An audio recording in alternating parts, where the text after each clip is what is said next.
The bitter Montana wind cut through the threadbare shawl like a knife through butter, and Margaret Sullivan pulled her 3 children closer against the rotting boards of the abandoned barn. December 1875 was proving to be the harshest winter in memory, and the early snow had already claimed more than its share of souls in Madison County. "Mama, I'm cold," whispered little Emma, barely 5 years old, her lips turning blue despite Margaret's best efforts to keep her warm. The child's older brothers, James and Samuel, aged 8 and 10, huddled on either side of their sister, trying to share what little warmth their thin bodies could generate. Margaret closed her eyes, fighting back tears that would only freeze on her cheeks. 3 weeks had passed since John died in that logging accident up near Bearhead Mountain. 3 weeks since the logging company had thrown them out of the company cabin, claiming John owed them money for equipment.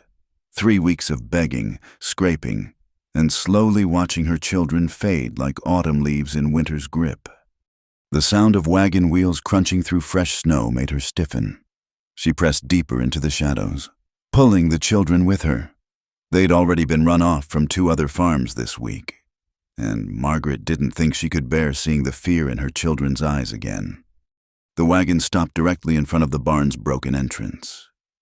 Margaret heard the creak of leather and the heavy thud of boots hitting frozen ground. A man's silhouette filled the doorway, blocking out the pale winter sun. He was tall, broad-shouldered, wearing a heavy coat that spoke of money and comfort, everything Margaret and her children lacked.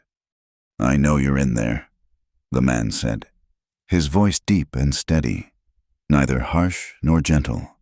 "Saw your tracks leading in. Haven't seen any leading out." Margaret's heart hammered against her ribs. She felt Samuel tense beside her, ready to defend his family with his small fists if needed. She placed a calming hand on his shoulder. "Please, sir," Margaret found her voice, though it came out cracked and weak. "We're not doing any harm. We'll move on. Just give us a moment to gather ourselves." The man stepped inside, and Margaret could see him more clearly now. Thomas Brennan was known throughout Madison County as the wealthiest rancher in 300 miles. His Double B ranch sprawled across 20,000 acres of prime grazing land. At 35, he cut an imposing figure with his weathered face, dark beard, and eyes that seemed to hold shadows even in daylight. Those eyes swept over the pitiful scene before him, a woman who couldn't be more than 30, though hardship had etched lines around her eyes, and 3 children who looked like scarecrows dressed in rags. The smallest one coughed, a wet, rattling sound that made Thomas's jaw tighten. "That child is sick," he stated flatly. "She'll be fine," Margaret said quickly, pulling Emma closer. "We just need to get somewhere warm for a bit, then we'll be on our way." "On your way to where?" Thomas asked. "The next abandoned barn, the next farm where folks will run you off with shotguns. That child won't last another night in this cold." Margaret's composure finally cracked. "You think I don't know that?" she burst out, her voice breaking. "You think I don't lie awake knowing I'm failing them, that their father would be ashamed to see what I've let happen to his children?" The barn fell silent except for Emma's labored breathing and the wind howling through the gaps in the walls. Thomas stood perfectly still, something flickering across his face, a shadow of recognition, perhaps, or memory. "Get in the wagon," he said suddenly. Margaret blinked. What?" "Get in the wagon, now." His tone brooked no argument, but it wasn't cruel. There was something else there, something Margaret couldn't quite identify. "We don't take charity," she said, lifting her chin despite everything. Thomas let out a short, harsh laugh. "Woman, your pride is about to kill your children. Get in the wagon, or I'll put you in it myself." James stepped forward, his young face fierce. "You won't touch my mama." Thomas looked down at the boy, and for the first time, something softened in his expression. "No, son, I won't, but your mama needs to make a choice. The temperature's dropping, and that storm coming in from the north will hit before nightfall. You can either come with me to somewhere warm with food and beds, Or you can stay here and freeze, but I won't have the death of children on my conscience." Margaret looked at her children. Emma barely conscious now, the boys trying so hard to be brave. Her pride warred with her desperation, but maternal instinct won. "Just for tonight," she said quietly. "We'll see," Thomas replied, already turning back to the wagon. He strode over and, without asking permission, scooped Emma up in his arms. The child weighed nothing, like a bird made of hollow bones. Something clenched in his chest as her head lolled against his shoulder. Without a word, he carried her to the wagon, a sturdy covered affair designed for harsh weather. Margaret and the boys followed, Samuel helping his mother climb up while James scrambled in on his own. Inside, Thomas had already laid Emma on a bench, covering her with a thick buffalo robe. He handed another to Margaret. "Wrap yourselves up," he ordered, climbing into the driver's seat. As the wagon lurched into motion, Margaret caught Samuel staring at Thomas's back with a mixture of suspicion and hope. She knew that look. It was the same one she was trying not to wear herself. After weeks of closed doors and cold shoulders, this stranger's unexpected intervention felt like a miracle she didn't dare trust. The journey to the Double B Ranch took nearly an hour through the gathering snow. Thomas didn't speak, and Margaret was grateful for the silence. She held Emma close, feeling the child's fever through the buffalo robe, whispering prayers she wasn't sure anyone was listening to anymore. When they finally crested a hill, Margaret gasped. The Double B spread out before them like something from a dream. The main house was enormous, built from thick logs with real glass windows that glowed warm in the fading light. Smoke curled from 3 chimneys. Barns and outbuildings dotted the landscape, all well-maintained and solid. Cattle clustered in the nearest pasture, their breath steaming in the cold air. "Dear Lord," she whispered. Thomas pulled the wagon up to the main house. Before he could climb down, the front door burst open, and a sturdy Mexican woman in her 60s emerged, hands on her hips. "Thomas Brennan, what in the name of all the saints are you doing out in this weather? I told you that storm was coming. But do you listen to Rosa? No, you never—" She stopped mid-tirade, noticing the passengers in the wagon. "Rosa," Thomas said calmly, lifting Emma from the wagon. "We have guests. This child needs immediate attention. Hot water, clean blankets, and send someone for Doc Morrison." Rosa's entire demeanor changed. She rushed forward, clucking over Emma like a mother hen. "Ay, pobrecita, come.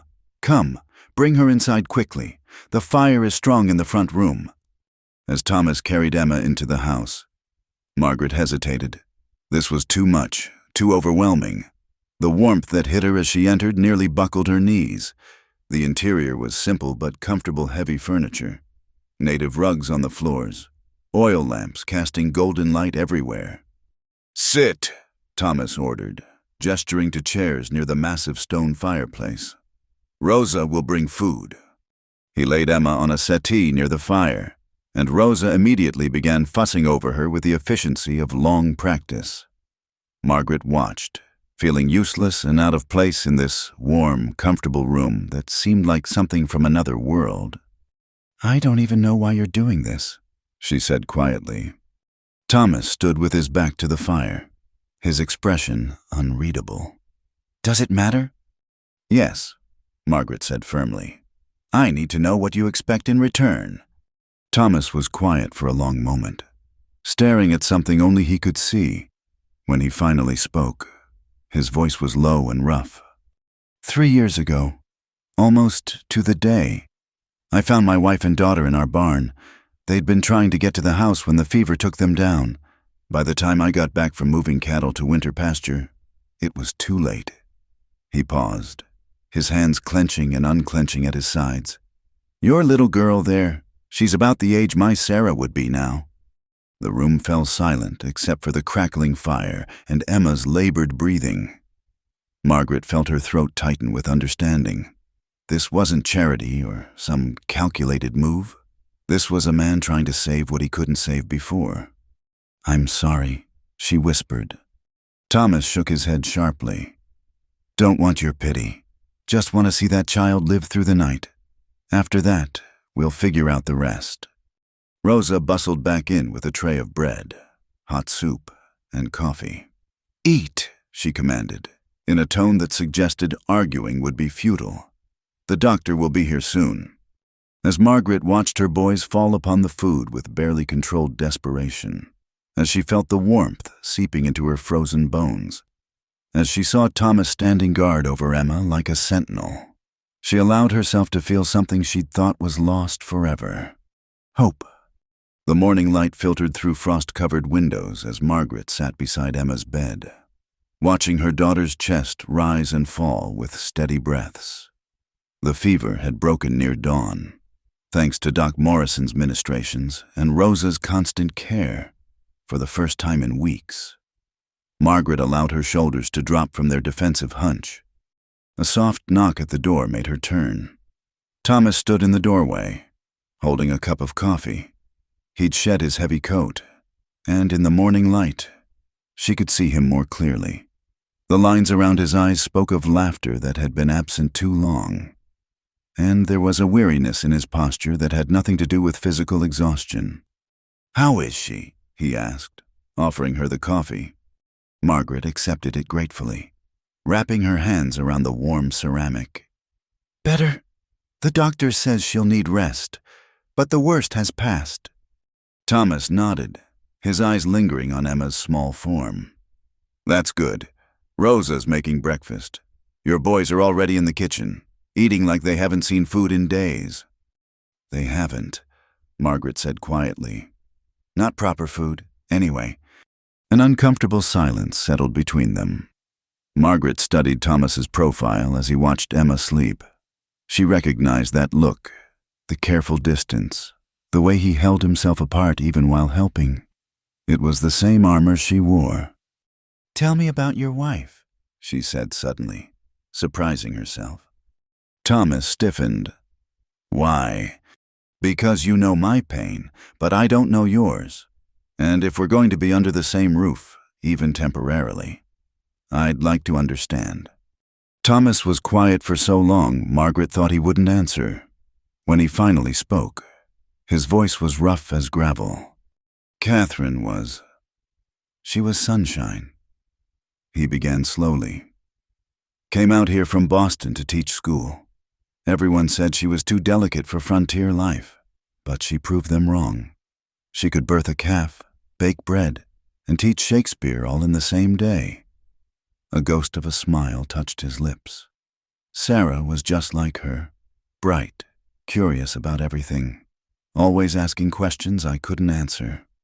He moved to the window, looking out at the snow-covered landscape. "The fever came through in October 3 years back. I was moving cattle to winter pasture, trying to beat an early storm. Should have been home, but I thought they'd be fine for a few days. Catherine was strong." Margaret heard the self-recrimination in every word. "You couldn't have known." "Couldn't I?" Thomas turned back to her, his eyes dark with old pain. "I knew the fever was in town. I knew Catherine would never turn away anyone who needed help. She'd been tending the Olsen family's children when they took sick, brought it home with her." "That wasn't your fault," Margaret said firmly. "Any more than John's death was mine." Thomas studied her face. "John Sullivan. I heard about the accident. He was a good man." "You knew him?" "Bought lumber from him once. He spoke of you and the children constantly. Said you were the reason he got up every morning." Margaret's eyes burned with unshed tears. "He was my anchor. Without him, I feel like I'm drowning. Every decision, every step feels wrong.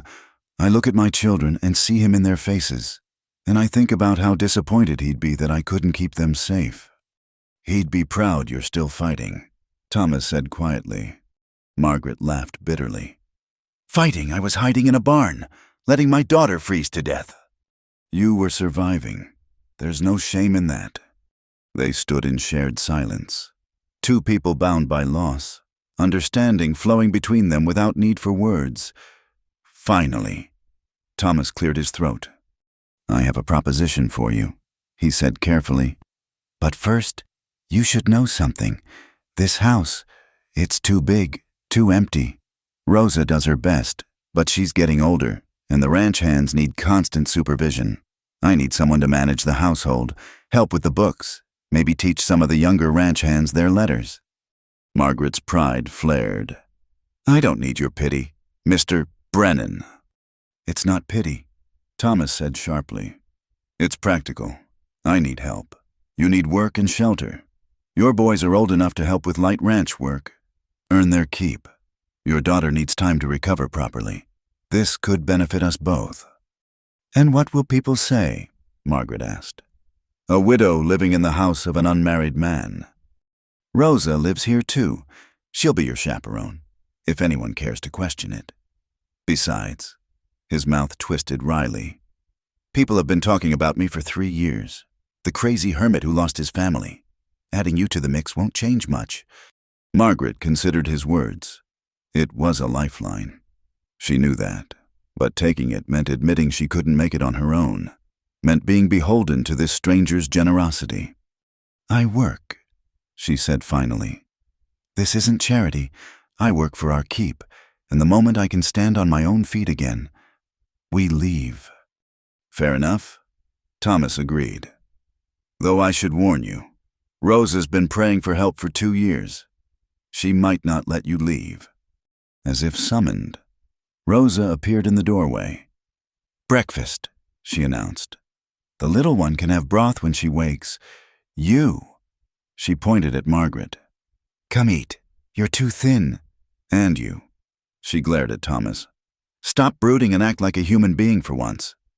Thomas actually smiled, a small, rusty thing, but genuine. Yes, ma'am. The kitchen was warm and filled with the smell of fresh bread and bacon. James and Samuel sat at the large wooden table, looking overwhelmed but well-fed. When they saw their mother, both boys jumped up. Mama, Mr. Brennan has horses, Samuel exclaimed. Real thoroughbreds, and he says maybe I could learn to help with them. And there's a library, James added, his eyes bright. With real books, hundreds of them. Margaret felt something ease in her chest at seeing her boys animated again. She caught Thomas watching them with an expression she couldn't quite read. Longing, perhaps, or memory. Mr. Brennan has offered us work and shelter, she told her sons carefully. We'll be staying here for a while, helping with the ranch. But you must earn your keep. Understand, we're not charity cases. Yes, Mama, they chorused. Rosa set a loaded plate in front of Margaret. Eat, then I'll show you the house. There's much work to be done. This place has been without a woman's proper touch for too long. As Margaret ate, she watched Thomas interact awkwardly with her boys, answering their eager questions about the ranch. He was rusty at it. She could tell, but there was a patience there, a careful kindness that spoke of a man who had once been a father. Your husband, she said suddenly to Thomas. What happened to Catherine's grave? Thomas looked surprised by the question. It's on the hill behind the house. Why, I'd like to pay my respects if you don't mind. One widow to another. Something shifted in Thomas's expression. I'll show you later, if you'd like.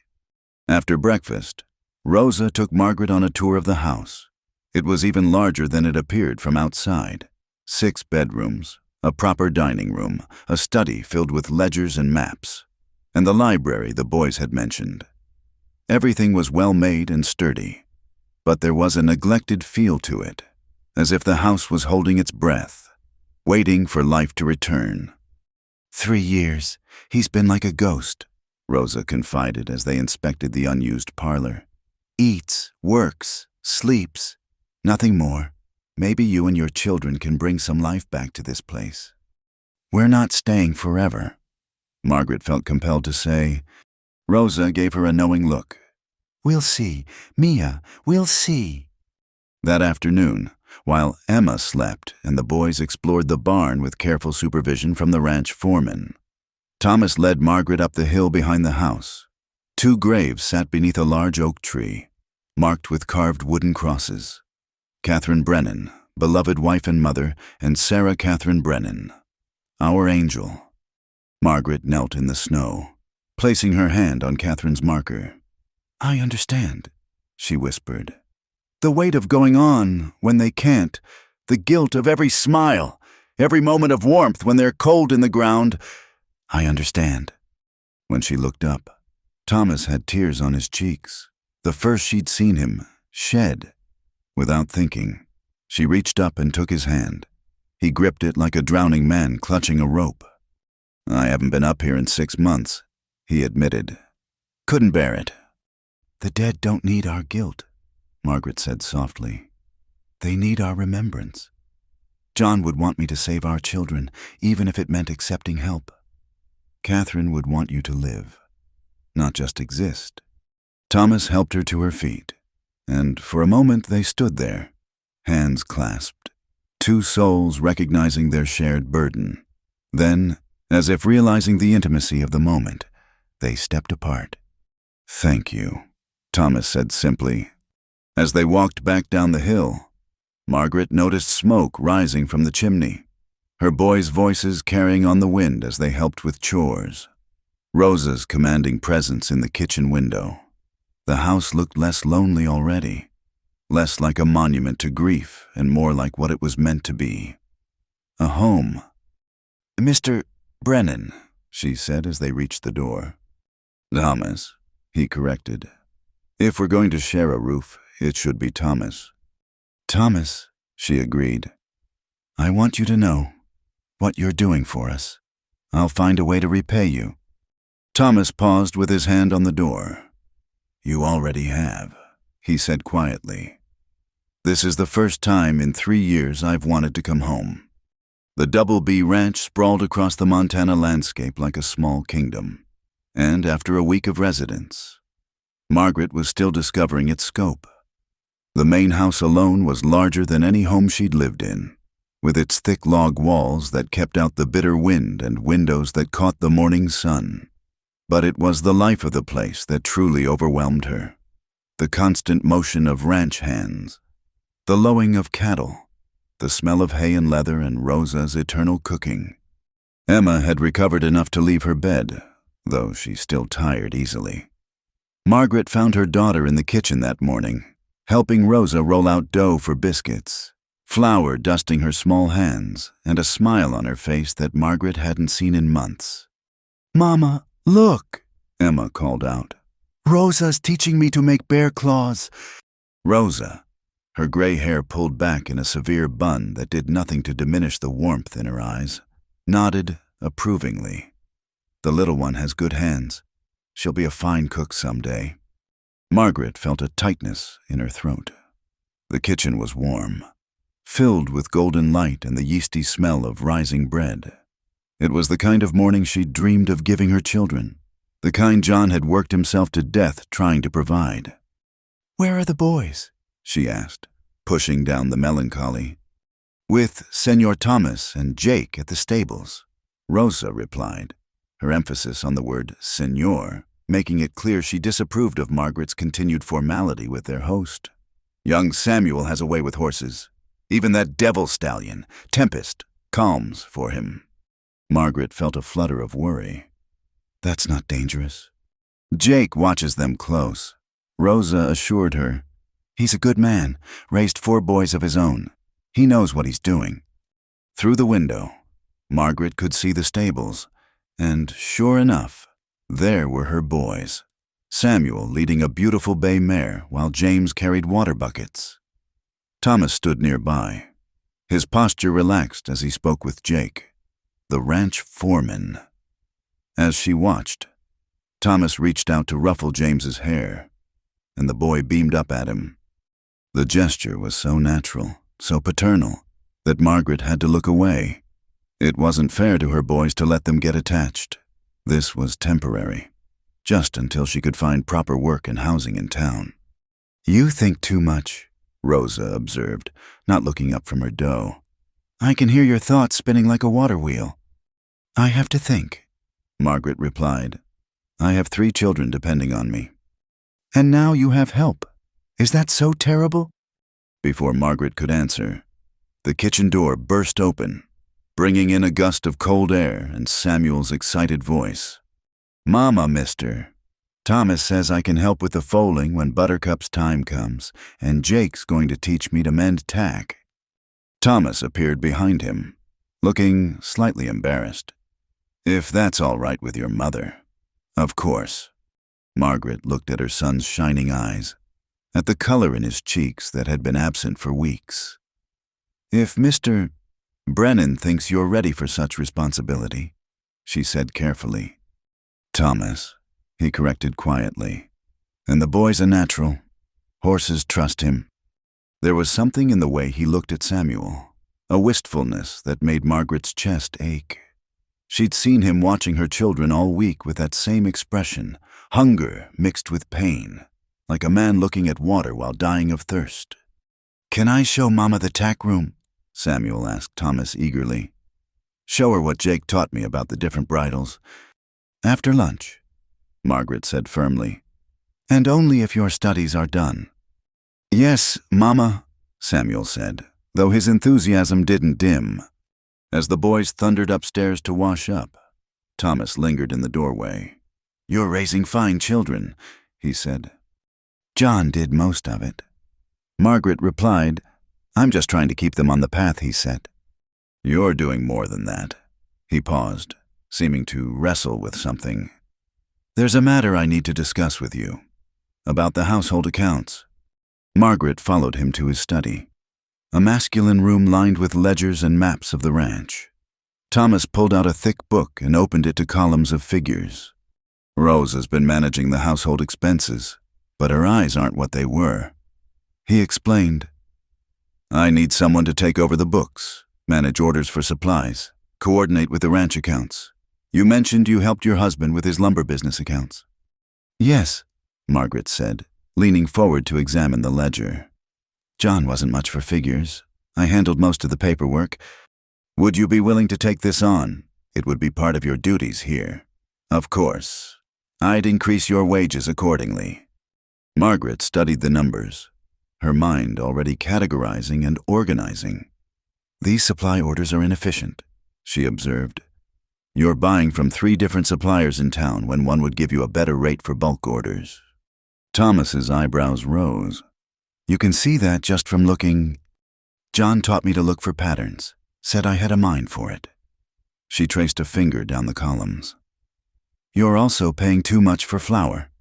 The Hendersons at the mill would give you a better price if you contracted for regular deliveries."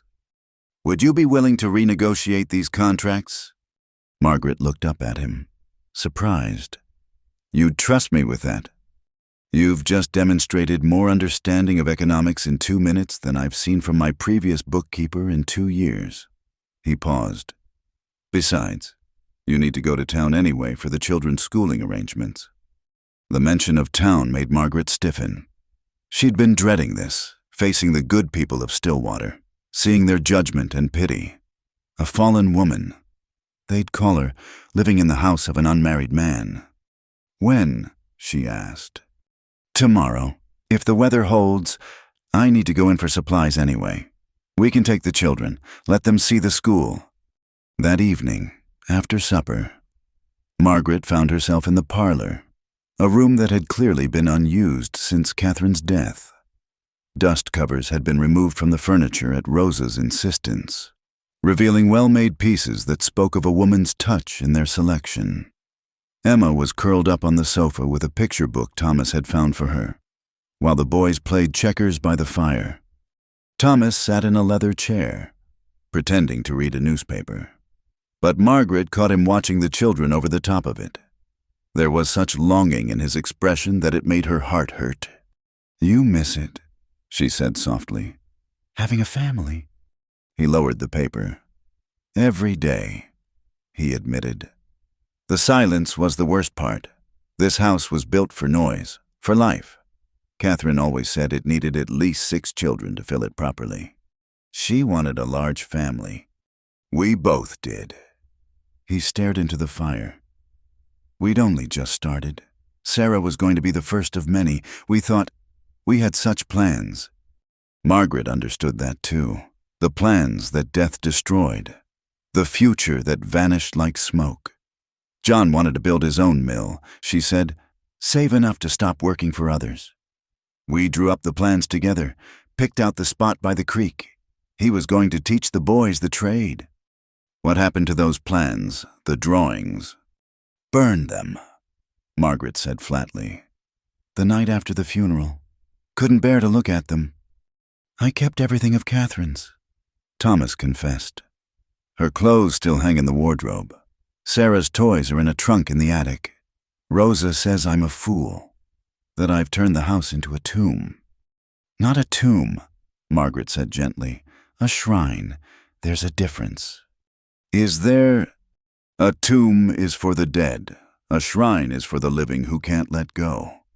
Thomas was quiet for a long moment. And which is worse? Neither. Both. Grief doesn't follow rules. Thomas, we each find our own way through it. Emma had fallen asleep on the sofa, the book still open on her lap. Without thinking, Thomas rose and gently lifted her, cradling her against his chest. I'll carry her up, he said quietly. Margaret watched him carry her daughter with such tenderness that tears pricked her eyes. She followed him upstairs, where he laid Emma in her bed as carefully as if she were made of spun glass. She reminds you of Sarah, Margaret said. It wasn't a question. The age, yes, but also the spirit. Sarah had that same curiosity, that same light. He pulled the quilts up to Emma's chin. It's both wonderful and terrible, having her here. If it's too painful. No, Thomas said quickly. No, it's like breathing again after holding my breath for 3 years. It hurts, but it's necessary. They stood there in the lamplight, watching Emma sleep, and Margaret felt something shift between them. Not attraction, not yet, but understanding, recognition. Two wounded souls seeing their own pain reflected in another's eyes. Thank you, she said softly, for everything. Thomas nodded, not trusting his voice. As they left the room, Margaret noticed him pause at the door, looking back at Emma one more time.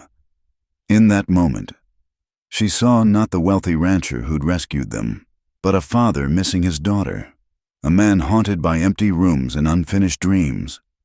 The next morning brought new snow, and with it a sense of foreboding. Town meant facing the world again, meant judgment and whispers. But as Margaret helped Emma into her warmest dress, one of Rosa's alterations of Catherine's clothes, she straightened her spine. She'd faced worse than gossiping townspeople. Ready? Thomas asked from the doorway.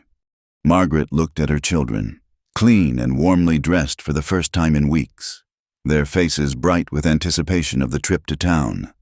Then she looked at Thomas, standing there in his heavy coat, solid and dependable as the mountains themselves. Ready, she said, and meant it. Winter deepened its hold on Montana as January gave way to February, and the Double B Ranch settled into a rhythm that felt both foreign and comforting to Margaret. The days took on a pattern: morning chores, lessons with the children, afternoon work on the household accounts, evening meals that had become increasingly less awkward as Thomas grew accustomed to voices at his table again. The transformation was subtle but unmistakable. Thomas no longer ate in silence, bolt down his food, and disappear to his study. Now he lingered, listening to Samuel's excited tales about the horses, James's questions about the books in the library, Emma's soft chatter about helping Rosa in the kitchen. He answered with increasing ease, the rust of 3 years' isolation slowly wearing away. Margaret found herself watching him one evening as he helped James with his arithmetic at the kitchen table. The boy was struggling with long division, and Thomas's patient explanation reminded her painfully of John doing the same thing just 6 months ago. But there was something different in Thomas's teaching, a precision, a depth of knowledge that spoke of formal education. You went to university, she said, not quite a question. Thomas looked up, seeming surprised she'd noticed. Yale. My father insisted, said even a rancher needed education. And did it help with ranching? With the business side, yes. With understanding why a cow stands in the rain like it's forgotten how to find shelter, no. A small smile touched his lips. Catherine used to laugh at me. Said I could calculate feed ratios in my head but couldn't tell when a chicken was about to lay. It was the most he'd spoken of his wife without pain tightening his features. Margaret felt it like a small victory, though she wasn't sure why it mattered to her. That night, after the children were abed, Margaret found herself in the parlor working on mending. Thomas sat across from her, ledgers spread on the table, but she noticed he'd barely turned a page in an hour.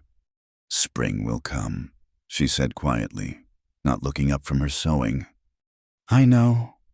"I'll need to find a position in town then, a proper situation." Thomas's hand stilled on the ledger. "Why?" "Because this was temporary.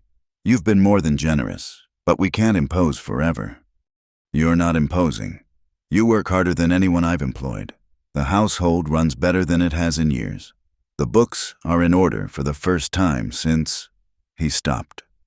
"Since Catherine," Margaret finished gently. "Yes." They sat in silence, the fire crackling between them. Outside, wind howled around the corners of the house, but inside was warm, safe. Margaret had almost forgotten what that felt like. "The children are happy here," Thomas said finally. "Too happy," Margaret replied. "They're getting attached. Samuel talks of nothing but horses and ranching. James has read half your library, and Emma—" She paused. "Emma calls this home." "Would that be so terrible?" Margaret looked up sharply. "Yes, because it's not home. It's a way station, a temporary harbor. When we leave—" "If you leave—" "When—" Margaret said firmly. "When we leave, they'll be heartbroken. Better to start preparing them now." Thomas closed the ledger with more force than necessary. "You're so determined to suffer. Aren't you so convinced that accepting help makes you weak?" "That's not—" "Isn't it?" He stood, pacing to the fireplace. "I've watched you these past weeks. Margaret, you work yourself to exhaustion, refuse anything that might be construed as charity, hold yourself apart like accepting kindness would break you. You don't understand." "Don't I?" Thomas turned to face her. "I've been where you are. After Catherine died, everyone wanted to help. Casseroles, prayers, offers of assistance. I turned them all away because accepting them meant admitting she was really gone, meant I couldn't manage alone, meant I was as broken as I felt." Margaret's hand stilled on the mending. "And were you broken?" "Completely. Still am, in ways. But I learned something these past weeks, watching you and your children bring life back to this house." He moved closer, sitting on the ottoman near her chair. "Being broken doesn't mean being worthless. Needing help doesn't mean being weak." "Pretty words," Margaret said, though her voice was softer. "But the world doesn't work that way. A woman alone with 3 children, taking charity from a wealthy man. You know what they say in town. Let them talk. Easy for you to say. Your reputation can weather it. Mine can't, and my children will suffer for it." Thomas was quiet for a moment. "What if it wasn't charity?" "What do you mean?" "You're already doing the work of a household manager, a bookkeeper, a governess for the younger ranch hands who need letters. What if I formalized it, drew up proper employment papers, made it official?" Margaret considered this. "It would help, but Thomas—" She paused, unused to speaking his name. "Spring will still come, and when it does, I need to stand on my own feet. For my children, but also for myself. Can you understand that?" "I can," he said quietly. "But I hope by then you'll see that standing on your own feet doesn't mean standing alone." The next morning brought a crisis that pushed all thoughts of spring from Margaret's mind. Samuel came running from the barn, his face white with fear.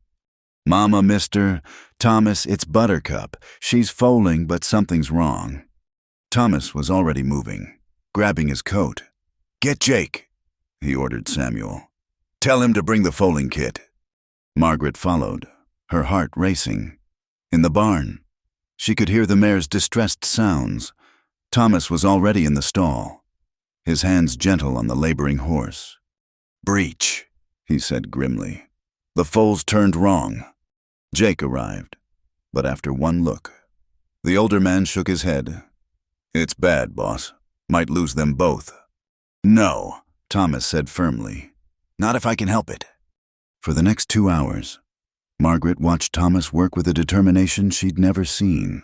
His expensive clothes were ruined, his hands bloody, but he never stopped talking to the mare, never stopped fighting for her and the foal. Samuel stayed close, following Thomas's quiet instructions, proving himself invaluable despite his youth. Finally, with a last enormous effort from both horse and man, the foal slid free. For a terrible moment, it lay still.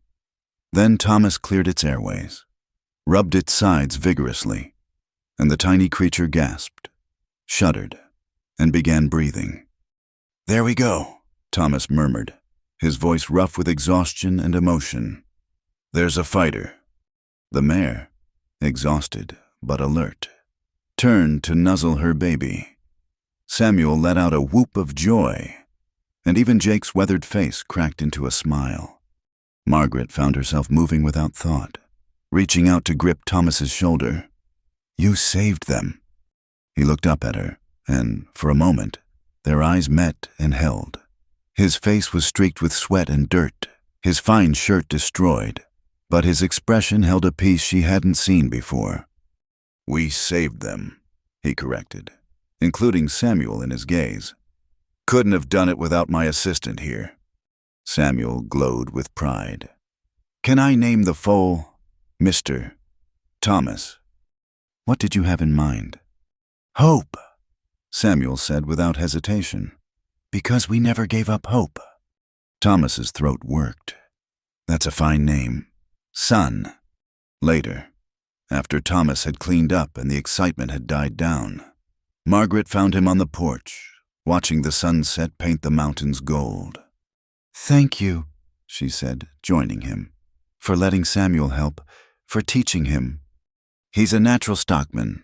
Your John would be proud." "Yes?" Margaret agreed. "He would." She paused. "You'd have been a wonderful father. Thomas." The words hung between them, heavy with meaning. Thomas's hands gripped the porch rail. "I was, for 2 years," he said quietly. "The best 2 years of my life." "I'm sorry, I shouldn't have—" "No." He turned to her. "No, it's good to hear it. To be reminded that I was a father, not just a man who lost a child. Sometimes I forget there was joy before the pain." Margaret understood that too well. The joy makes the pain worse sometimes, and the pain makes the joy seem like betrayal. They stood together, watching the sun sink behind the mountains, and Margaret felt something shift inside her chest. Not healing, not yet, but maybe the possibility of it, the potential for something beyond mere survival. That night at dinner, the table was livelier than usual. Samuel couldn't stop talking about the foaling, demonstrating with his hands how Thomas had turned the foal. James had found a book about horse breeding and was peppering Thomas with questions. Emma had made a special dessert with Rosa to celebrate. Margaret watched it all unfold, her children animated and happy, Thomas engaged and present, Rosa beaming from the kitchen doorway. It looked like a family, felt like a family, and that terrified her more than all the hard days combined. Because spring would come, as it always did, and when it did, she would have to choose between her pride and her children's happiness, between independence and belonging, between the safety of solitude and the risk of hoping for something more. Thomas caught her eye across the table, and in his gaze, she saw the same fear, the same longing, the same impossible hope. They were two people frozen by grief, slowly thawing in the warmth of unexpected connection. But thawing meant feeling again, and feeling meant the possibility of new pain.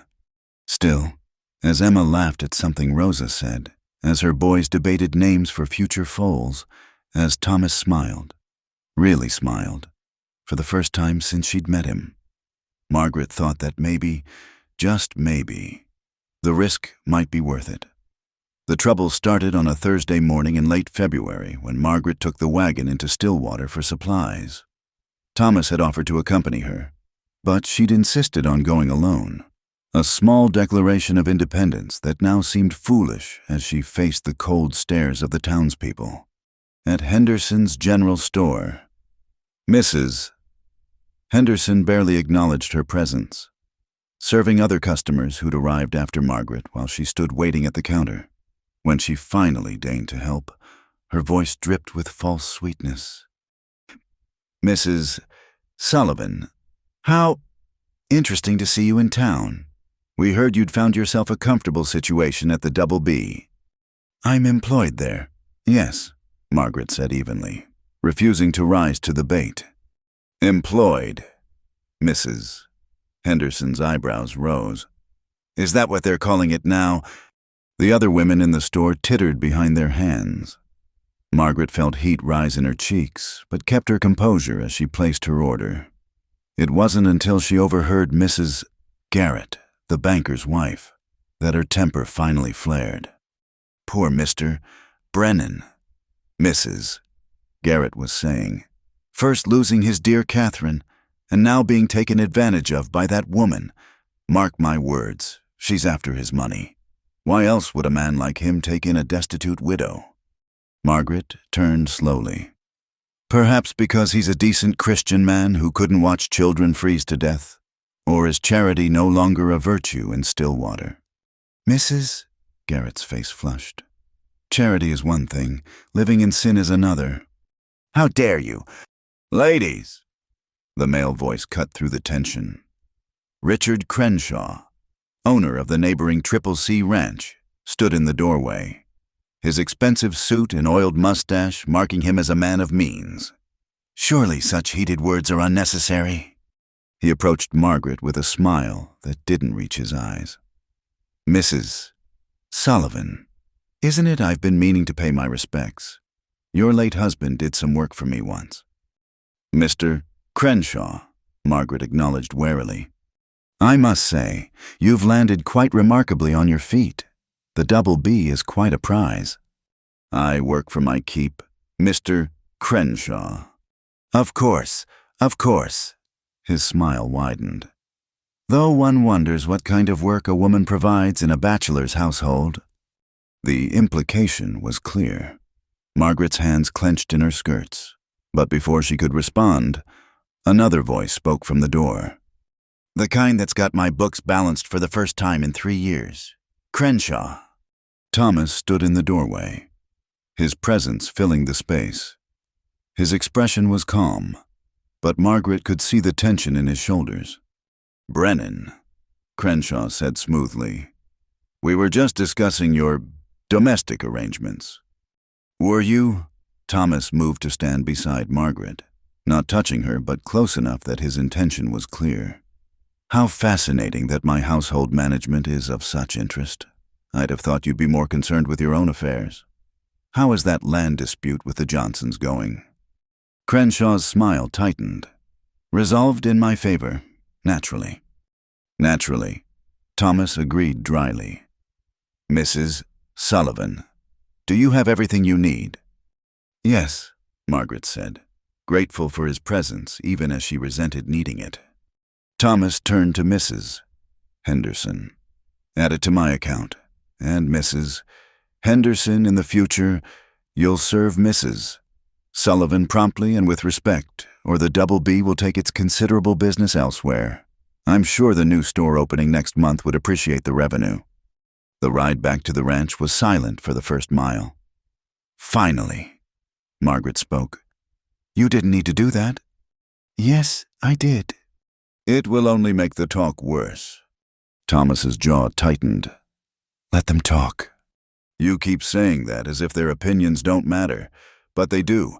Thomas, these people, this town, their goodwill matters." "Not as much as doing what's right." Margaret studied his profile. Why do you care so much? What am I to you that you'd risk your reputation? Thomas was quiet for so long she thought he wouldn't answer. Then, you're the first person in 3 years who hasn't looked at me with pity. You don't tiptoe around my grief or try to fix me. You just exist alongside me.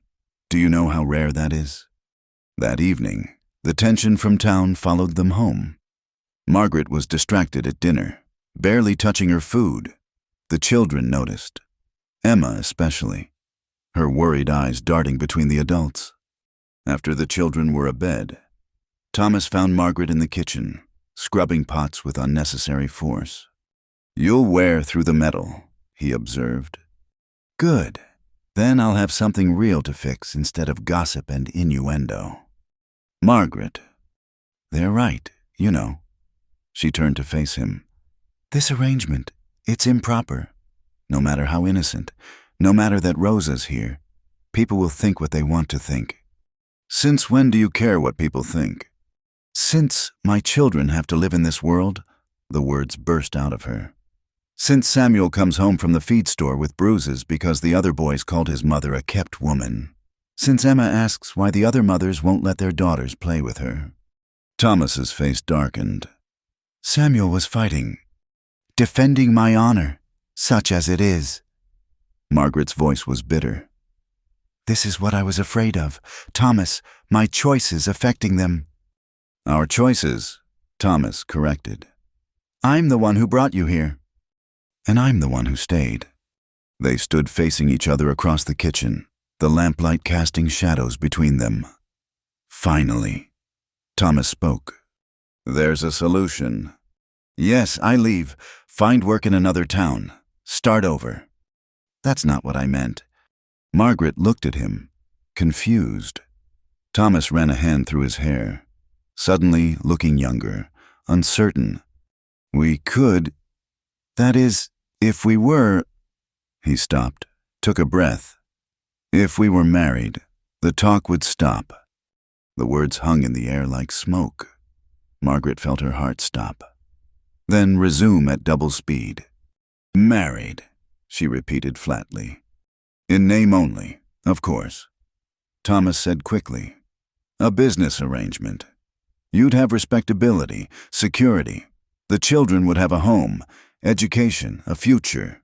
The ranch needs a proper mistress, someone to manage the household, help with the business side. And you? Margaret's voice was barely a whisper. What would you get? Thomas was quiet.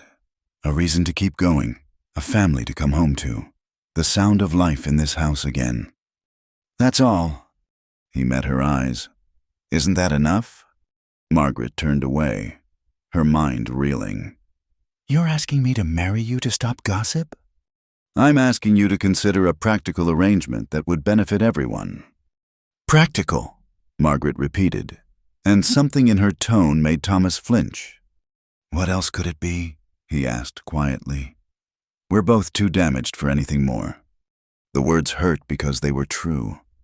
Margaret thought of John, of the love they'd shared, the future they'd planned. That kind of love came once in a lifetime, if you were lucky. I need time to think, she said finally. Of course. But time was a luxury they didn't have. The next day brought William Garrett, the banker, along with Richard Crenshaw and Judge Horace Mills. They arrived in an official capacity, their faces grave. Thomas, Garrett began without preamble. We're here as concerned citizens and business associates. About, Thomas's voice was dangerously calm. About the irregular situation in your household. It's causing concern in town, bad for business, bad for the community's reputation. My household arrangements are my own affair, not when they affect the broader community. Judge Mills interjected.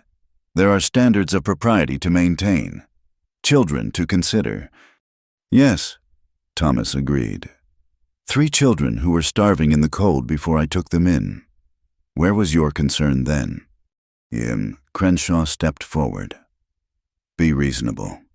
Brennan, we're not asking you to throw them out, simply to make other arrangements. The widow could work in town, live respectably. The children could be placed. Margaret's voice cut through the room like a blade. She'd been listening from the hallway, and now she entered, her face pale but determined. You'd separate me from my children. For their own good, Mrs. Garrett said, having appeared with the men. Growing up in a house of sin. There is no sin in this house, Margaret said fiercely. Only kindness, charity, and hard work. Nevertheless, Garrett said, the situation must be resolved. Thomas, you must see that your judgment has been compromised by grief. First, you isolate yourself for 3 years. And now this. Perhaps it's time to consider whether you're truly capable of managing your affairs. The threat was subtle but clear. Thomas's hands clenched at his sides. My affairs are in better order than they've been in years, thanks to Mrs. Sullivan's capable management.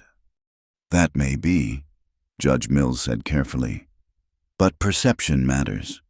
If there were questions about your stability, your fitness to manage such vast holdings, you're threatening me, Thomas said flatly. We're trying to help you, Crenshaw said with false sincerity. A man in your position, with your resources, should be thinking about the future. The right marriage, to the right woman, could secure your legacy. Someone like your daughter, perhaps. Thomas's voice was ice. Crenshaw had the grace to flush. Amelia would be a suitable match? Yes. I see. Thomas looked at each of them in turn. So, this is about land, money, and marrying me off to increase your own holdings. It's about propriety, Garrett insisted. It's about greed, Thomas countered. He moved to stand beside Margaret. But I'll make this simple for you. Mrs. Sullivan has agreed to be my wife. We'll be married within the month. Margaret's sharp intake of breath was covered by the exclamations from their visitors. She felt Thomas's hand brush hers, a question and an apology in the touch. Married, Mrs. Garrett's voice was shrill. You can't be serious. Perfectly serious, Thomas said calmly. So, you see, there's no impropriety to concern yourselves with. Just an engagement of 2 widowed people who understand loss and are choosing to build something new from it. The silence that followed was deafening. Finally, Crenshaw spoke, his voice tight with suppressed anger. This isn't over, Brennan. Yes, Thomas said simply. It is. After they left, Thomas and Margaret stood in the sudden quiet of the parlor. Finally, Margaret spoke. You had no right to say that without asking me. I know. I'm sorry. But they were threatening your children. Margaret, I couldn't let them. So you trapped me instead. Thomas turned to her, his eyes blazing. Trapped? Is that what you think, that I've manipulated you into this? Haven't you? No. His voice was raw. I gave you a choice before they tried to take it away. Now the choice is still yours. But at least you have time to make it without them circling like vultures. Margaret sank into a chair, suddenly exhausted. A marriage of convenience. If that's what you want to call it. She looked up at him. What would you call it? Thomas was quiet for a long moment. A chance, for both of us, to have something resembling a family again. To not be alone. And if I say no, then I'll protect you anyway. Find another solution. But Margaret... He knelt beside her chair, his face earnest. Would it really be so terrible being married to me? Margaret looked at this man who'd saved her children, who'd shown them kindness and patience, who'd stood against the town for her honor. Not John, never John, but something else, something that might, given time, grow into its own kind of bond. I don't know, she said honestly. Margaret stood at the window of her bedroom, watching the sun rise over the mountains. 3 days had passed since Thomas's impromptu announcement of their engagement. 3 days of avoiding the conversation they needed to have. The children had been told nothing yet. though Samuel watched them both with knowing eyes that reminded her painfully of his father. A soft knock interrupted her thoughts. "Come in," she called, expecting Rosa. It was Thomas, looking as uncertain as she'd ever seen him. "We need to talk." "Yes," Margaret agreed, moving to sit in the chair by the fireplace. "We do." Thomas remained standing, his hands clasped behind his back. "I'm sorry for putting you in this position. It wasn't fair." "No, it wasn't." Margaret studied his face. "But I understand why you did it." You're a protector by nature. You see people in trouble and you act. It's who you are." Thomas moved to the other chair, sitting heavily. "Catherine used to say the same thing. Said I collected strays like some men collected guns." "Is that what we are, strays?" "No." His response was immediate, firm. "No, you're the first thing that's made sense since she died. You and the children, you've brought something back to life in this house. In me." Margaret felt her throat tighten. "Thomas, let me finish, please."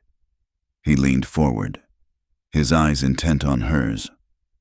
"I know what I proposed sounds cold, businesslike, a marriage of convenience. But Margaret, there's nothing convenient about how I feel when I see you with your children.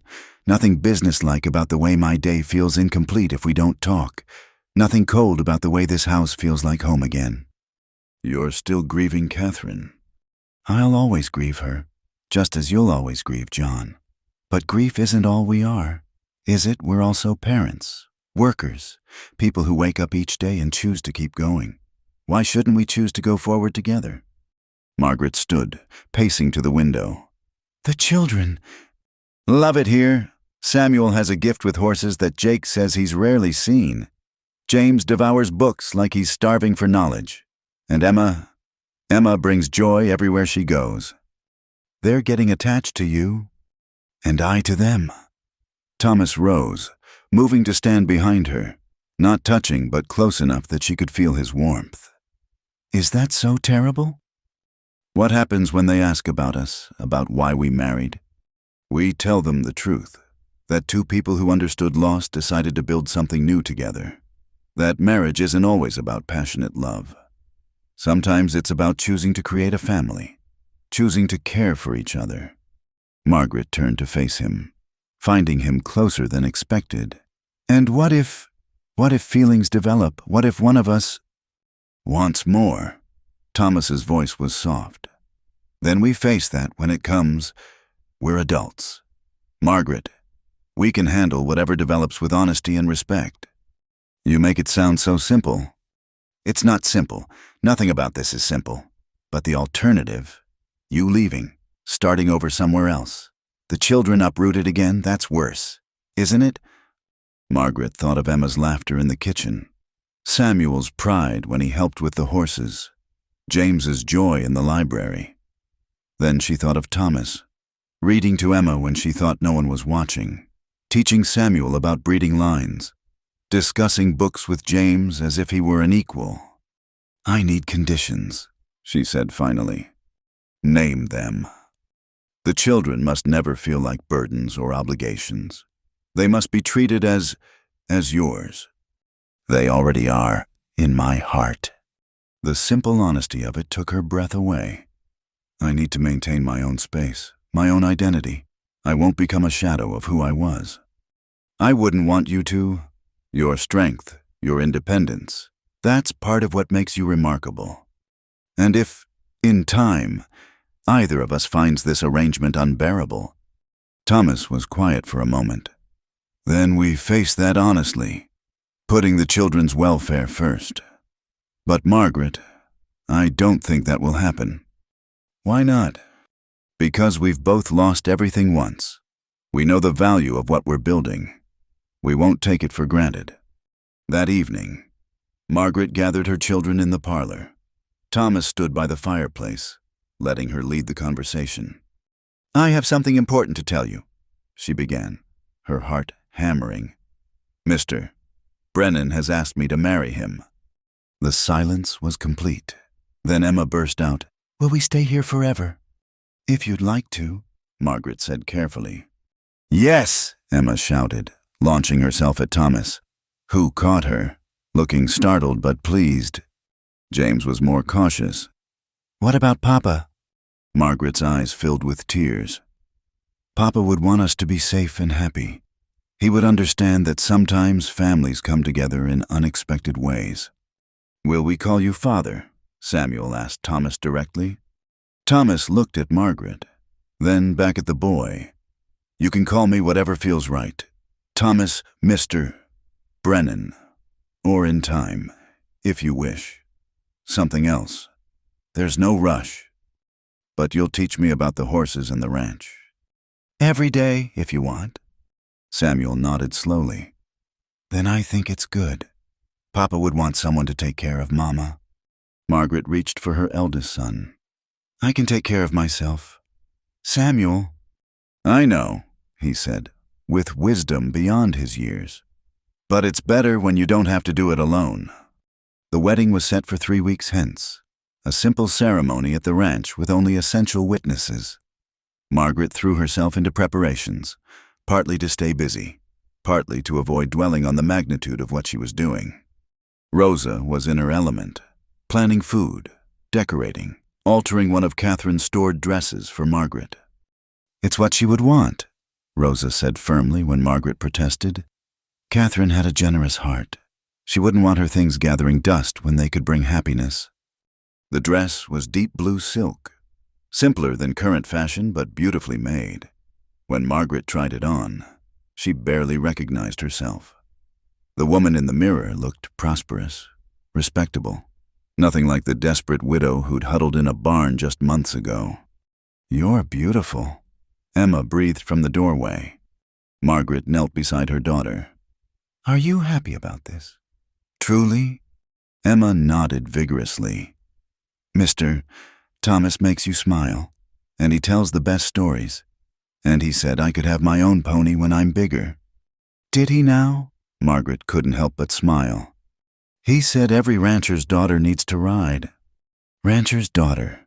The word sent a flutter through Margaret's stomach. The night before the wedding, Margaret couldn't sleep. She found herself in the kitchen, making tea, when Thomas appeared. Couldn't sleep either, he asked. Too much thinking. They sat at the kitchen table, the lamp creating a circle of light in the darkness. Are you afraid? Thomas asked quietly. Terrified? Margaret admitted. You? The same. He wrapped his hands around his cup. I keep thinking Catherine would either laugh at me or box my ears for this. John would understand, Margaret said. He was practical above all. He'd want the children safe and educated. Catherine was romantic. She'd probably say we were cheating ourselves out of love. Maybe, Margaret said. Or maybe she'd say love comes in many forms. Thomas looked at her across the table. I want you to know, Margaret, that I will honor this marriage. I will be faithful, respectful, and do my best to be a good husband to you and father to your children. Our children, Margaret corrected softly, and watched his face transform with wonder. Our children, he repeated, as if tasting the words. They sat in comfortable silence, two people on the edge of a new beginning, frightened but determined. Outside, the wind howled, but inside the kitchen was warm and safe. Margaret, Thomas said suddenly, I need you to know something. This isn't just about convenience or propriety. I care for you, not perhaps in the way I cared for Catherine, but genuinely and truly. You're not a substitute or a solution. You're Margaret, and that's enough, more than enough. Margaret felt tears prick her eyes. I care for you too, Thomas, not like John, but something real, something that might grow, given time. Time we'll have, Thomas said, reaching across the table to take her hand. Margaret squeezed his fingers, feeling the calluses from work, the strength in his grip. Not John's hands, but good hands, capable hands, hands that had saved her children, that had offered shelter without conditions, that had stood against the town for her honor. "Tomorrow, then," she said. "Tomorrow," Thomas agreed, as they sat in the lamplight, hands clasped across the table. Margaret felt something she hadn't experienced in months. Not quite peace, not quite happiness, but the possibility of both. Tomorrow she would marry a man she didn't love. Not yet, but whom she respected and trusted. Tomorrow her children would gain a father and protect her. Tomorrow she would become mistress of the Double B Ranch. It wasn't the life she'd planned with John, full of passion and dreams. But it was a good life, a solid life, built on mutual respect and shared loss and the determination to create something worthwhile from the ashes of grief. And perhaps, Margaret thought as Thomas squeezed her hand once more before retiring, perhaps that was enough. Perhaps, in time, it might even become something more. The morning of the wedding dawned clear and cold, with frost painting the windows in delicate patterns. Margaret stood before the mirror in Catherine's blue silk dress, her hands trembling slightly as Rosa pinned up her hair. "You look beautiful, mija," Rosa said softly, "like a proper rancher's wife." "I don't feel proper," Margaret admitted. "I feel like a fraud." "Why? Because you're marrying for practical reasons. Half the marriages in this territory started the same way. Love is a luxury not everyone can afford at first." Before Margaret could respond, a commotion arose from downstairs, raised voices and the sound of horses. Through the window, she could see several riders in the yard, Richard Crenshaw at their head. Thomas's voice carried up the stairs, calm but firm. "You're not welcome here. Crenshaw, not today. I'm here on official business. Brennan, Judge Mills has some concerns about the legitimacy of this marriage." Margaret's blood ran cold. She gathered her skirts and hurried downstairs, finding Thomas facing off with Crenshaw, Judge Mills, and several other men from town. Her children huddled near the stairs, Emma clinging to James's hand. "What concerns?" Thomas demanded. Judge Mills, a thin man with a perpetual frown, cleared his throat. "There have been questions raised about Mrs. Sullivan's mental state, whether she's being coerced, whether she's fit to make such a decision so soon after her husband's death." "That's absurd," Margaret said, stepping forward. "I'm perfectly sound of mind." "Are you?" Crenshaw's smile was sharp. "A destitute widow suddenly agreeing to marry the richest man in the county. Some might say you're either desperate or calculating. Some might say you're bitter that your daughter won't be mistress of the Double B." Margaret shot back. Crenshaw's face darkened. "I've also heard interesting things about your late husband's debts. Seems he owed money to several businesses in Helena. Debts that would become Mr. Brennan's responsibility upon marriage." This was news to Margaret. "John had no debts. We lived simply, but honestly." "I have paperwork that says otherwise." Crenshaw produced a sheaf of documents, signed by John Sullivan, witnessed and notarized, nearly $3,000 in total. Margaret felt the blood drain from her face. $3,000 was a fortune, more than John could have earned in 5 years. Those have to be forgeries. "Are you calling me a liar, Mrs. Sullivan?" "If the shoe fits," Thomas said coldly. He took the papers, examining them. "These witnesses, they're all your men, Crenshaw, and this notary. Didn't he leave town rather suddenly last month? He had family business elsewhere. Or you paid him to disappear after creating false documents." Thomas handed the papers back. "This is desperate, even for you." "It's legal documentation," Judge Mills said carefully. "If valid, it could be grounds to prevent the marriage. After all, a man shouldn't be tricked into assuming such significant debts." "I'm not being tricked into anything," Thomas said firmly. "Even if these debts were real, which they're not, I would still marry Margaret." "How touching," Crenshaw sneered. "The grieving widower and the desperate widow. Tell me, Brennan, does she warm your bed already? Or are you waiting for the legal niceties?" The crack of Thomas's fist against Crenshaw's jaw was loud in the morning air. Crenshaw stumbled back, blood streaming from his nose. You'll regret that, he snarled. I doubt it. Thomas flexed his hand. Get off my land, all of you. This isn't over, Judge Mills said. I'll need to investigate these documents thoroughly. The marriage may need to be postponed. The marriage happens today, a new voice interrupted. Everyone turned to see Reverend Patterson riding up, followed by an unexpected group, the Hendersons from the general store, Doc Morrison, several ranch families from the valley, and surprisingly, Mrs. Garrett. Reverend, Judge Mills said uneasily, there are legal questions. That can be addressed after the marriage. Reverend Patterson said firmly, I've known Thomas Brennan for 10 years. He's a man of honor. If he says these debts are false, I believe him. And I've watched Mrs. Sullivan these past weeks. She's a woman of integrity, working honestly for her children's welfare. Mrs. Garrett stepped forward, surprising everyone. I've been unchristian, she said quietly, gossiping and judging when I should have been helping. Mrs. Sullivan, I apologize. And Richard. She looked at Crenshaw with disgust. This scheme of yours is beneath contempt. Everyone knows you've been after the Double B for years. You don't know what you're talking about, Crenshaw blustered. Don't I? My husband may be your friend, but I have ears. I know about the forged documents, the bribes to the notary. Did you really think no one would find out? The gathered crowd murmured, and Crenshaw's face went from red to white. You can't prove anything. Actually, Doc Morrison spoke up. The notary you paid, he's my wife's cousin. Felt guilty about the whole thing and wrote me a letter confessing before he left. I have it right here. He produced an envelope, and Judge Mills's face went pale. I had no knowledge of forgery.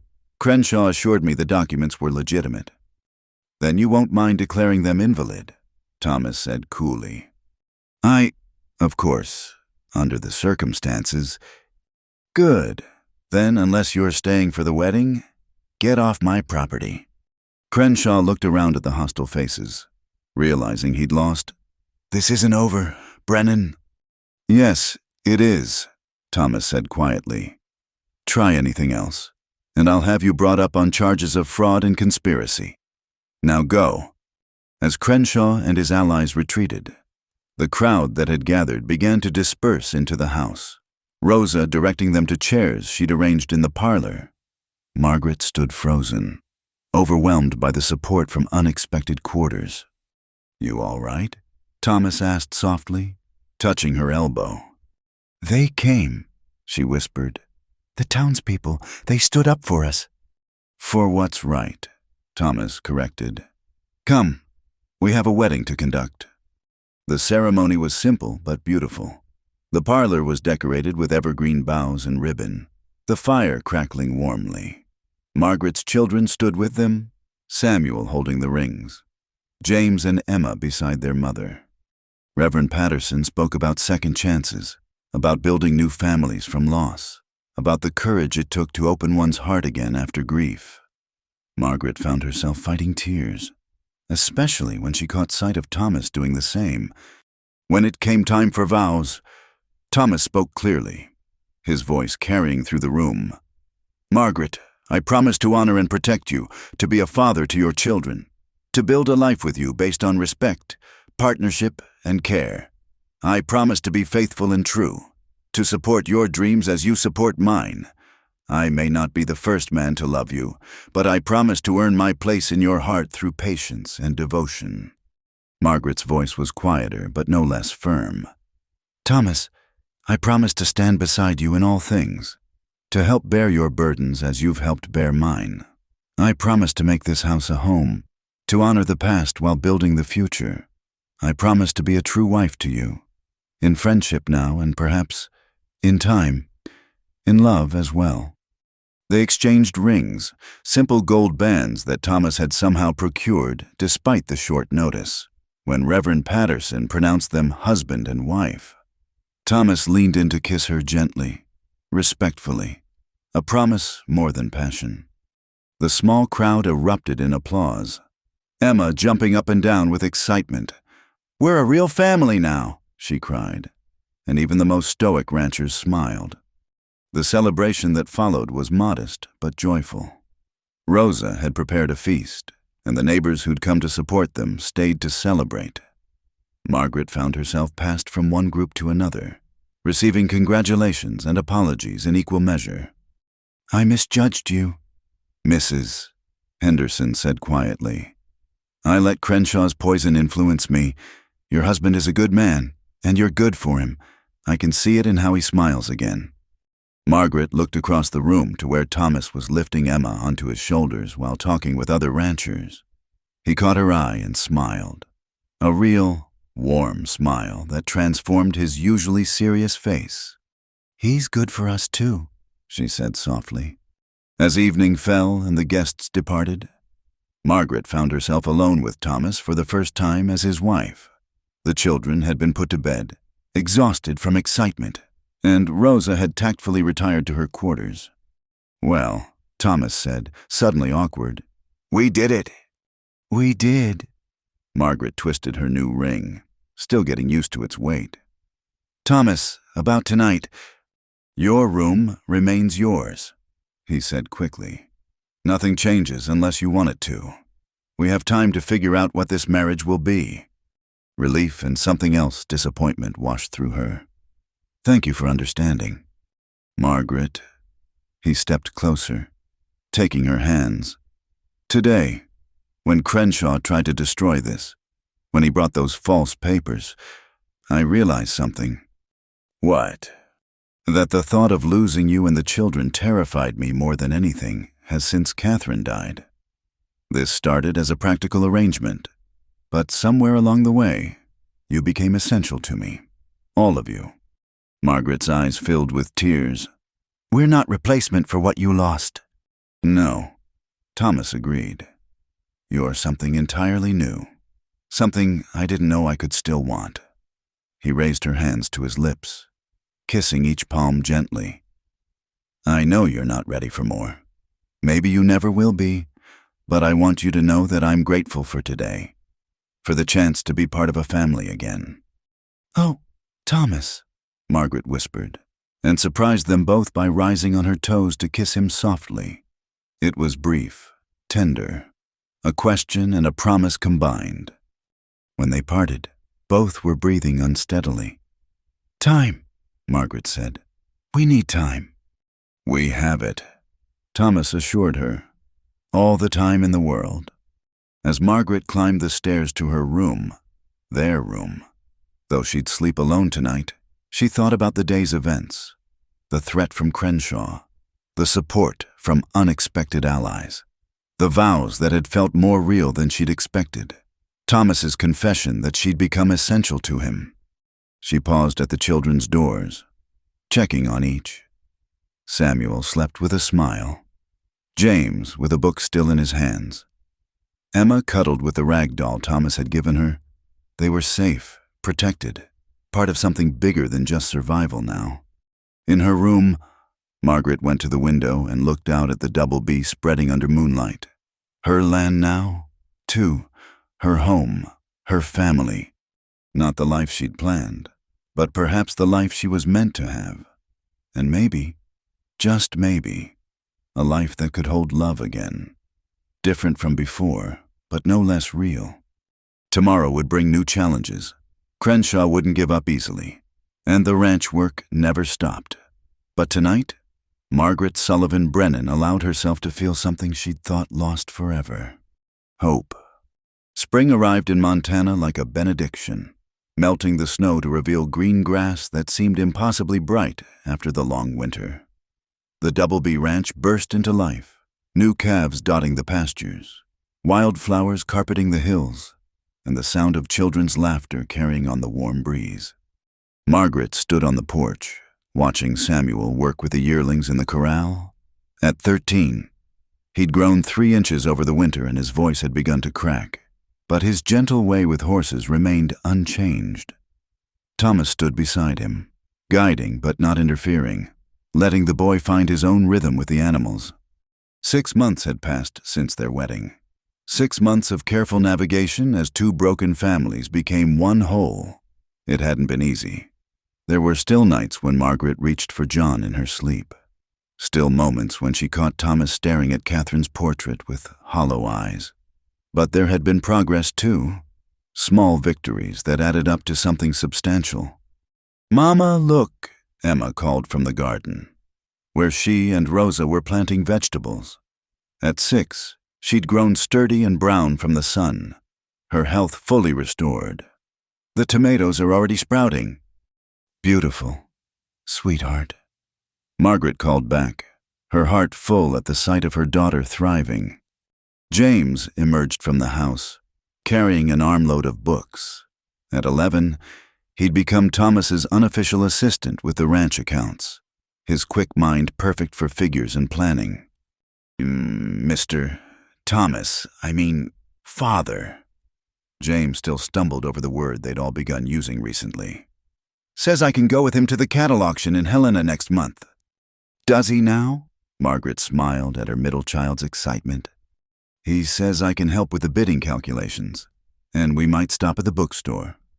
Margaret ruffled his hair. "Then you'd better study hard on those breeding charts Jake's been teaching you." As James scampered off to find Jake, Margaret reflected on how naturally her children had adapted to ranch life. They were becoming ranchers' children in truth, confident and capable in ways they'd never been in their previous life. "You're thinking too hard again." Thomas's voice came from behind her. She turned to find him watching her with that soft expression he'd developed over the winter months, something between affection and wonder. "Just watching our children grow," she said, and saw his face light up at the word "our."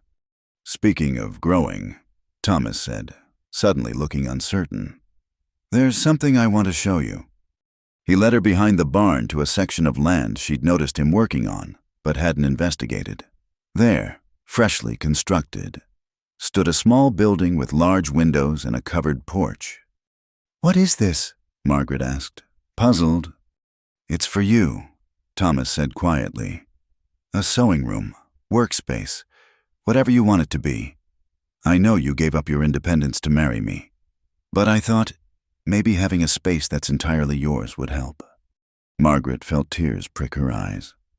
She walked through the building, touching the smooth wood of the shelves he'd built, the desk positioned to catch the morning light, the comfortable chair placed perfectly for handwork. "Thomas, this is..." She turned to face him, overwhelmed. "No one's ever done anything like this for me." "You deserve your own space," he said simply. "A place where you're not anyone's wife or mother, just Margaret." The thoughtfulness of it, the understanding of what she'd given up, broke something open in her chest. Without thinking, she crossed to him and wrapped her arms around his waist, pressing her face against his chest. Thomas went very still, then slowly, carefully, embraced her in return. They stood there in the spring sunshine, holding each other for the first time since their wedding day. "Thank you," Margaret whispered against his shirt. "Margaret," Thomas said, his voice rough, "I need to tell you something." She pulled back to look at him, seeing struggle in his eyes. "I'm falling in love with you," he said quietly. Not quickly or dramatically, but steadily, like spring coming after winter. "I wake up looking forward to seeing you at breakfast. I find myself storing up things to tell you during the day. When you smile at something the children do, I feel it in my chest like a physical thing." Margaret's breath caught. "Thomas, I'm not asking for anything to change," he said quickly. "I know you're not ready. Might never be ready. But I wanted you to know. You deserve to know that you're not just liked or appreciated or respected. You're loved, however you need to receive that love. As a friend, a partner, or someday perhaps as more. It's yours." Margaret reached up to touch his face, feeling the roughness of his beard, the warmth of his skin. "I don't know how to do this," she admitted. "Love after loss. I feel guilty when I'm happy, like I'm betraying John's memory." "I know," Thomas said softly. "I feel it too. But Margaret, I've come to believe that love isn't finite. Loving you doesn't diminish what I felt for Catherine. It's different, built on different ground, but no less real.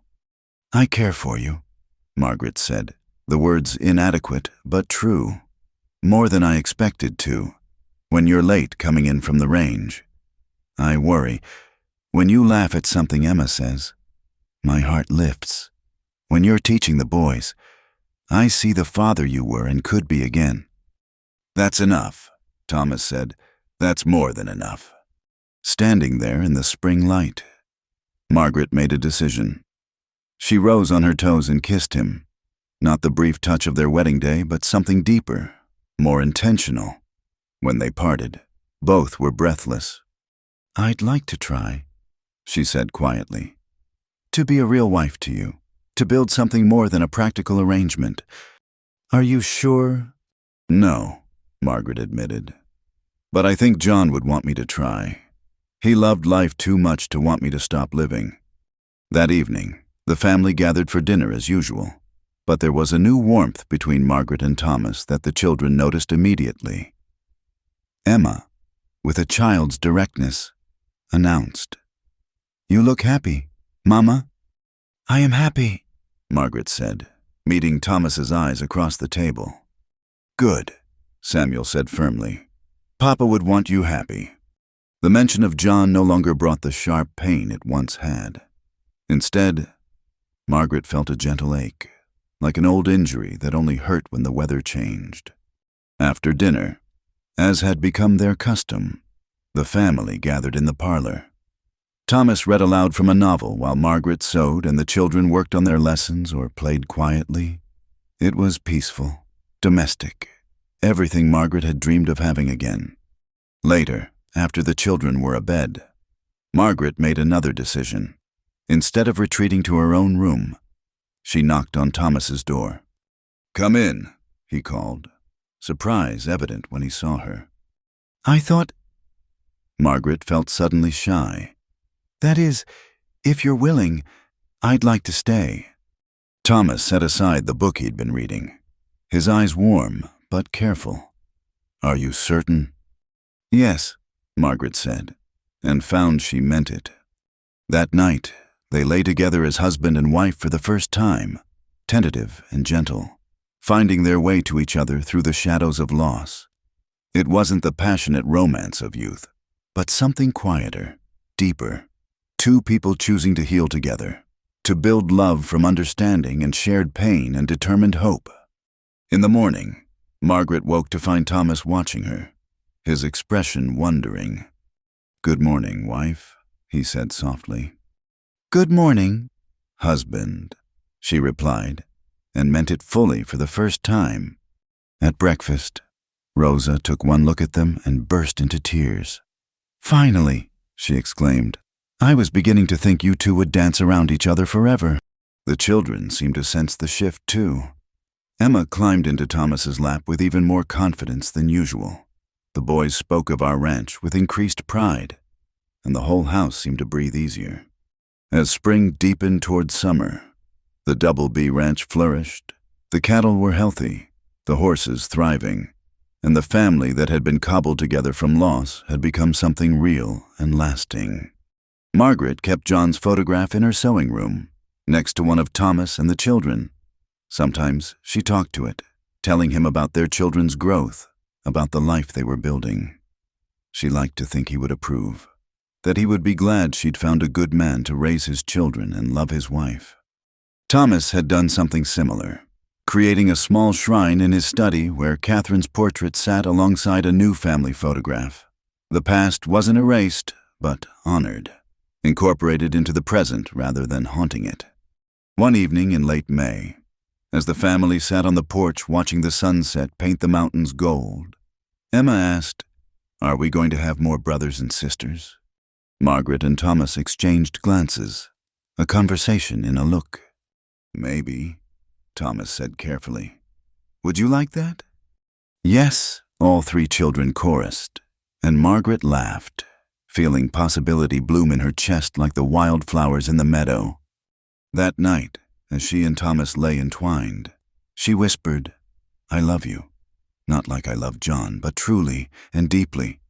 You've given us a second chance at life. You've given me the same. Thomas replied, kissing her forehead. We've built something beautiful from ashes, haven't we? We have, Margaret agreed, thinking of the ranch spreading out under starlight, the children safe in their beds, the future stretching ahead with promise rather than mere survival. The next morning brought a letter that would have once destroyed her peace. Richard Crenshaw had sold his ranch and left the territory, his schemes exposed and reputation ruined. The threat he'd represented was gone, leaving them free to live without looking over their shoulders. Margaret stood on the porch, watching her family, their family, go about the morning chores. Samuel was helping Jake with a difficult mare, his natural gift evident in every movement. James was explaining something from a book to Emma, who listened with rapt attention.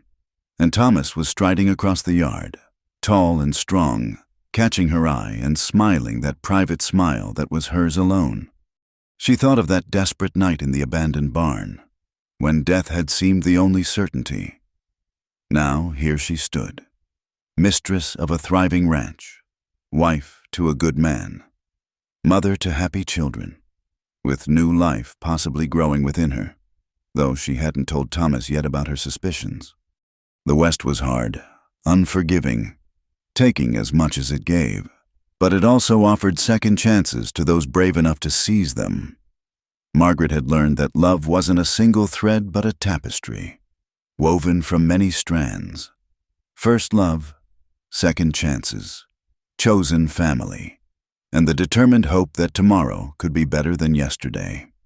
As Thomas reached the porch and pulled her into his arms for a morning kiss that made the children groan and Rosa chuckle, Margaret knew that she hadn't just survived her losses.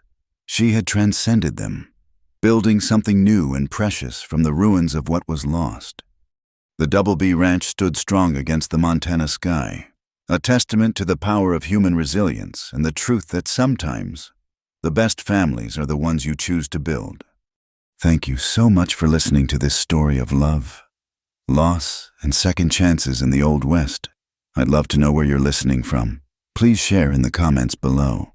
Don't forget to subscribe to the From Wild West channel for more tales of courage and romance from America's frontier days. What did you think of Margaret and Thomas's journey? Share your thoughts below. I'd love to hear what touched your heart in their story.